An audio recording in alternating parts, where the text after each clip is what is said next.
Toto bude zaujímavé. Ďalšia časť tohto projektu, sleduj to.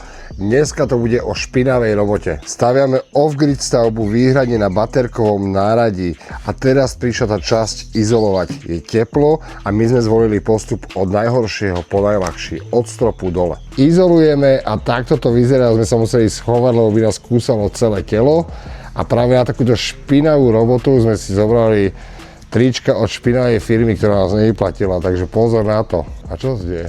Izolujeme. V tejto práci máš väčšinu času ruky hore, takže nie je to príjemná robota, dokonca si celý špinavý a musíš to viazať takými šnúrkami, aby ti nepadlo. Je to 200 izolácia, takže dosť ťažká.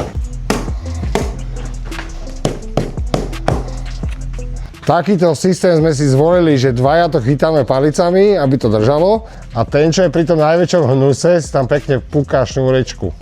Za 7 na hodinu. Ale ne. Aha, ty ti idem podržať, áno. Ten sa furt zašíva, furt niečo. Ne tak, oči robia, voda páli. Že krásnych 31 stupňov, prečo nerobiť izoláciu?